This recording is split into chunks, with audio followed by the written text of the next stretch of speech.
Fraud micro financing और loan apps के खिलाफ हमारी इस मुनज़्ज़म कैंपेन को स्टार्ट हुए तकरीबन 1 माह से ज़ायद अरसा गुजर चुका है और आज फिर मैं आपके साथ कुछ हौसला कुन और अच्छी खबरें लेकर हाजिर हुआ हूँ, आपके साथ शेयर करूँगा। और इस ज़िम्मन में सबसे पहले मैं आप लोगों का, व्यूअर्स का, सब्सक्राइबर्स का शुक्रिया अदा करना चाहूँगा कि जिनकी एक्टिव इंगेजमेंट की वजह से और उनकी पार्टिसिपेशन की वजह से ये इशू इतना हाईलाइट हुआ और सोशल मीडिया पर मुसलसल शेयर हो रहा है कि जितने भी दूसरे सोशल मीडिया एक्टिविस्ट भी जो इस टॉपिक के ऊपर बात कर रहे हैं, वो इसी मोटिवेशन की वजह से मुसलसल वीडियोस बना रहे हैं, आपको अपडेट कर रहे हैं और आपकी आवाज़ को आगे पहुंचाने की कोशिश कर रहे हैं। तो जो लोग अभी भी इस चैनल को सब्सक्राइब जिन्होंने नहीं किया, वो इसे सब्सक्राइब कर लें ताकि आपको आने वाली इन्फॉर्मेशन बर वक्त मिलती रहे। और ये वो वाला बर वक्त नहीं है जिसकी वजह से आप परेशान। मकसद ये है कि आपको टाइमली सबसे पहले वो चीज़ आपको पता चले। जिन चीज़ों जो भी सवालात हैं आपके, उनके जवाबात भी इन्हीं वीडियोस के थ्रू मैं आप तक पहुंचाने की कोशिश करता हूं। तो आज अपना जो असल टॉपिक है जिसके ऊपर मैंने बात करनी है उसकी तरफ आते हैं। आपको याद होगा, जो रेगुलरली देखने वाले हैं, मैंने कुछ दिन पहले एक वीडियो अपलोड की थी जिसमें 100 से ज़ायद लोन ऐप्स के बंद होने की खबर दी थी। उसके बाद बहुत सारे लोगों ने गूगल प्ले स्टोर को जाके चेक किया और उन्हें वो एप्लीकेशन वहाँ पे नजर आई।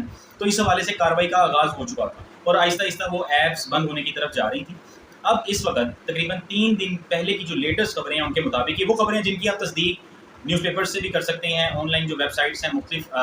टीवी चैनल्स की, वहाँ पे जाके भी कर सकते हैं। 120 के करीब इसी तरह की micro financing money lending apps को एससीसीपी ने खुद बंद करवा दिया। अभी जो पिछली वीडियो थी उसमें मैंने रेगुलेटर्स के किरदार के ऊपर भी बात की थी कि एससीसीपी, एसबीपी और पीटीए ये क्या काम कर रहे हैं। एफआईए में तो चलो ठीक है, लोग अपना रोना धोना लेके चले जाते हैं और हमने कमेंट्स भी शेयर किए वीडियोस में कि किस तरह से एफआईए के अहलकारान लोगों को तसल्ली देते हुए पाए गए और उन्होंने उन्हें कहा कि आपको किसी किस्म का कोई पैसा वापस करने की जरूरत नहीं है। जिस भी एप्लीकेशन की जानिब से आपको कॉल आ रही है, आपने परेशान नहीं होना, उनको बताना है कि आपने इशू को एफआईए में रिपोर्ट कर दिया हुआ है और आप उन्हें कुछ वापस करने वाले नहीं है। तो उस वक्त हमने एससीसीपी के हवाले से बात की, क्योंकि एफआईए का काम आता है बाद में, जब किसी के साथ कोई इस किस्म का हाथ हो जाता है कि उसका डाटा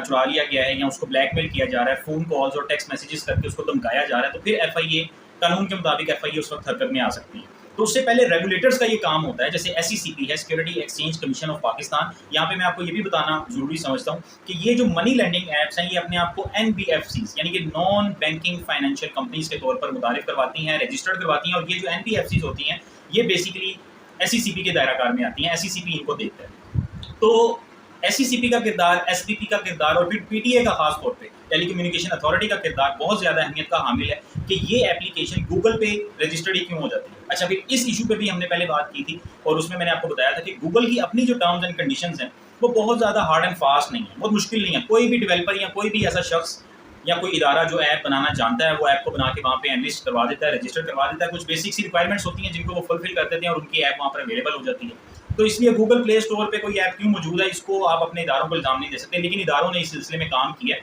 और अगेन मैं आपको ये कहूँगा कि ये आपकी वजह से है। आपकी जो दरखास्तें रोज़ाना की बुनियाद पर हज़ारों दरखास्तें एफआईए को, पीटीए को या एसईसीपी को मौसूल हो रही हैं, उनकी वजह से है। क्योंकि इदारे ये जानते हैं कि जब किसी चीज़ के बारे में इतना शोर होगा हो जाए, इतना शोर मच जाए, तो फिर उसके ऊपर काम करना पड़ता है। वरना जाहिर सी बात है, अगर हज़ारों लोग दरखास्तें दे रहे हैं तो कल को हज़ारों लोग एसईसीपी के बाहर या एफआईए के बाहर धरना भी दे सकते हैं। तो इसलिए ये जितनी भी एप्लीकेशंस आप जमा करवा रहे हैं, ऑनलाइन कंप्लेंट्स कर रहे हैं, इनका चाहे एक बंदे को ये नज़र आ रहा हो कि यार मेरी एप्लीकेशन के ऊपर किसी किस्म का कोई अमल दरामद नहीं हुआ या कोई नोटिस या कोई एक्शन नहीं लिया गया, लेकिन कलेक्टिवली जब सब लोग बार बार उस इशू को हाईलाइट करते हैं तो फिर उसके ऊपर कुछ ना कुछ काम ज़रूर होता है। और ये उसी का नतीजा है कि एसईसीपी ने बाकायदा तौर पर गूगल प्ले स्टोर और एप्पल का जो ऐप स्टोर है उसकी मैनेजमेंट को मुख्तलिफ समरियाँ साल की, मुख्तलिफ एप्लीकेशंस लिखी, मुख्तलिफ वहाँ पे कंप्लेंट्स फाइल की और जितना भी ये डाटा जो पिछले दिनों में कलेक्ट होता रहा है वो उनके साथ शेयर किया कि आपके प्लेटफॉर्म पे पाकिस्तान में इस तरह की फ्रॉडलेंट ऐप्स, ऐसे फ्रॉड अदारे जो उन्होंने अपनी एप्लीकेशंस बना के वहाँ पर डाली हुई हैं, जिनको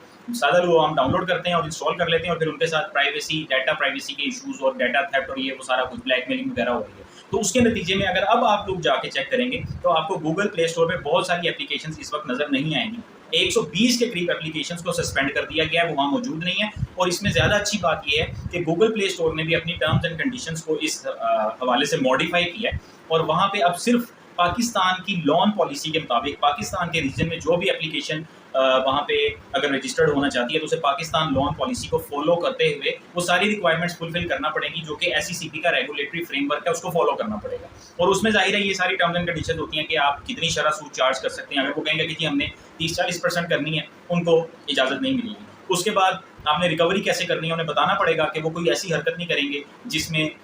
वो लोगों का डाटा चुरा लें, लोगों को ब्लैकमेल करें, उनको डरा धमका के उनसे पैसे वापस लें। तो ये सारी टर्म्स एंड कंडीशंस जो हैं, जो ये फुलफिल करेगा, वही गूगल प्ले स्टोर पे अपनी एप्लीकेशन को रजिस्टर करवा सकेगा। बल्कि एसईसीपी ने ना सिर्फ इस ज़िम्मन में ये काम किया है, बल्कि साथ ही साथ जो बाकी एनबीएफसीज हैं, जो रेगुलर कंपनीज हैं और बड़ी देर से ये मनी लैंडिंग का काम, नैनो लैंडिंग का काम कर रही हैं, छोटे स्केल पे कर्जे देने का काम कर रही हैं, उनके लिए भी एसईसीपी ने अपना रेगुलेटरी फ्रेमवर्क जो है उसको मॉडिफाई किया है, अपग्रेड किया है। उसमें कुछ नई शराइत, नए कवायद ज़वाबित शामिल किए हैं, जो कि यूज़र की प्रोटेक्शन के हवाले से बहुत अहम है कि जो लोग उनकी ऐप्स को यूज़ कर रहे हैं, उनका डाटा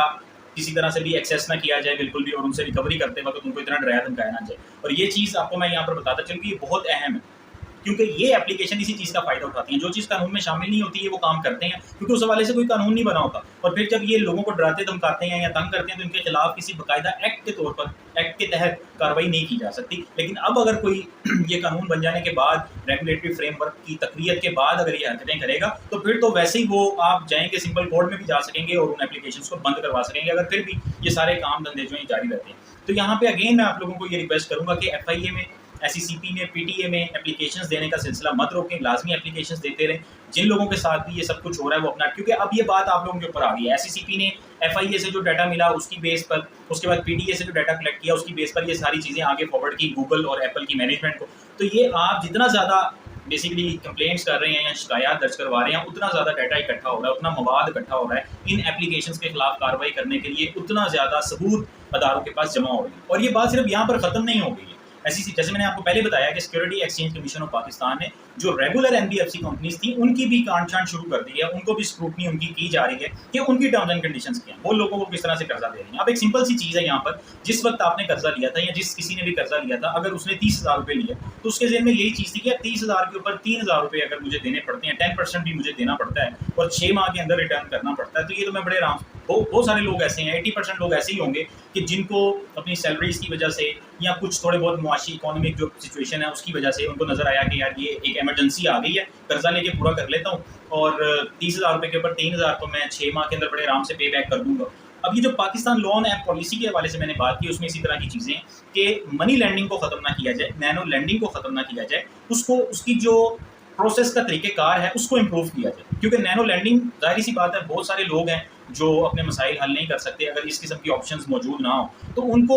एक फैसिलिटी से महरूम ना किया जाए, उस तरीक़ेकार को इम्प्रूव किया जाए जिस तरीक़ेकार की वजह से ये लोग परेशान हैं। यानी कि इसमें ये ब्लैकमेलिंग, डाटा थेफ्ट, उसके अलावा कॉल्स, धमकियाँ और ये वो सारा कुछ शामिल हो गया। तो इन चीज़ों को ख़त्म करने के लिए कोशिश की जाए। ऐसा ना किया जाए कि वो सारे का सारा एक सिलसिला जो है उस सिलसिले को ही ख़त्म कर दिया जाए, क्योंकि ज़ाहिर है जो तनख्वाहदार तबका है या डेली बेसिस पे जो लोग काम करते हैं उनको ज़रूरत पड़ती है। इवन बड़े अच्छे घरानों के लोग भी होते हैं, लेकिन हमारी मुआशी सूरत हाल ऐसी बन चुकी है कि कुछ समझ नहीं आती और लोगों को फिर इन सोर्सेज की तरफ, ऐसे मनी लेंडर्स की तरफ देखना पड़ता है। अब बहरहाल अब आप लोगों ने इस चीज़ का, एक तो ये पूरी बात मैंने आपके सामने रख दी कि 120 जो ऐप्स हैं वो बंद हो चुकी हैं और जल्द ही ये जिन ऐप्स के हवाले से आप ज़्यादा परेशान हैं उनके खिलाफ भी कार्रवाई होगी, आप कंप्लेंट करना ना छोड़ें। इसके साथ एक नई इन्फॉर्मेशन मैं आपके साथ शेयर करना चाहता हूँ। एक तरफ लोगों के साथ ये फ्रॉड किया जा रहा है कि जी उनको पैसे देके बाद में डरा धमका के ब्लैकमेल करके उनसे एक्स्ट्रा पैसे वापस लिए जा रहे हैं, और दूसरी तरफ अब एक और फ्रॉड का इसी तरह इंकिशाफ हुआ है कि ऐसी एप्लीकेशंस बनाई गई हैं जिनके लोगों को ये अट्रैक्शन दी जा रही है कि आप 10-20 हज़ार रुपये यहाँ पे इन्वेस्ट करें तो आपको 1 महीने के अंदर डबल प्रॉफिट मिल जाएगा उस इन्वेस्टमेंट से, या बड़ा अट्रैक्टिव किस्म का प्रॉफिट बताया जा रहा है कि जी ये प्रॉफिट आपको मिलते हैं। अब एक तरफ तो वो लोग हैं जो बेचारे जिनके पास थे ही नहीं तो उन्होंने लिए 20-30 हज़ार रुपये के चक्कर में वो परेशान हो गए। दूसरी तरफ वो लोग हैं कि जिनके पास कुछ एक्स्ट्रा पैसे बच जाते हैं हर माह में और वो कमेटी डालने की तरफ या सेविंग्स की तरफ कोशिश करते हैं जाने की, तो उनके लिए बहुत ज़्यादा अट्रैक्शन है इन ऐप्स में, ये जो इन्वेस्टमेंट से रिलेटेड ऐप्स हैं। आपके साथ पहले आपकी भाइयों के साथ, दोस्तों के साथ इतना बड़ा हाथ हो चुका है कि आपको ऐसे किसी फ्रॉड ग्रुप और ऐप के चक्कर में नरगे में फंसने की बिल्कुल ज़रूरत नहीं है। आपको खुद विजिलेंटली, आपको खुद खबरदार रहना है, आपको खुद इन चीज़ों का अच्छी तरह से अहाता करना है, अपने ज़हन में ये चीज़ें रखनी है कि ये जितने भी ऐसी अट्रैक्टिव ऑफर्स देके ऐड चलाने वाले लोग हैं फेसबुक पे या इंस्टाग्राम पे या सोशल मीडिया पे, यूट्यूब पे, इधर उधर, उनकी बातों में नहीं आना। बराहे करम, एक तरफ तो अदारों के ऊपर हम इल्ज़ामात लगाते हैं कि ये काम नहीं कर रहे, दूसरों का बुरा भला कहते हैं, लेकिन दूसरी तरफ हम अपना किरदार बिल्कुल भूल जाते हैं। ये आपको भी हमेशा, चाहे कर्जा लेने की बात हो या इन्वेस्टमेंट करने की बात हो, ये चीज़ ज़हन में रखनी है कि कोई वाहिद की दुनिया में ऐसा फ़र्द नहीं बैठा हुआ जिसको आपके घरेलू हालात से और आपकी मुआशी मुश्किलात से कोई कंसर्न है, या वो आपका एहसास कर रहा है, या वो आपको कायम दायम करना चाहता है, इस्टेब्लिश करना चाहता है, खुशहाल देखना चाहता है, सब अपने चक्कर में। तो ये जो तरीक़ेकार है इस हवाले से कुछ तो हमारे स्टूडेंट्स से रिलेटेड, मतलब जो इस तबके के लोग हैं, यंगस्टर्स हैं, फिर प्रोफेशनल्स हैं, वो बाइनांस और ऐसी एप्लीकेशंस के चक्कर में बहुत ज़्यादा बुद्धू बन चुके हैं, ट्रेडर्स भी हैं, क्रिप्टो ट्रेडर्स भी हैं, उनकी भी स्टोरीज हैं, वो सब कुछ है। लेकिन जिस चीज़ को आप अंडरस्टैंड नहीं करते ना, जो टेक्निकली आप जिस चीज़ को नहीं समझते कि ये क्या है और इस पर किस तरह से काम होता है, कैसे इस पर वर्किंग की जानी चाहिए, उन लोगों को इन सारे फ्रॉड से बचना चाहिए, अलर्ट रहना चाहिए।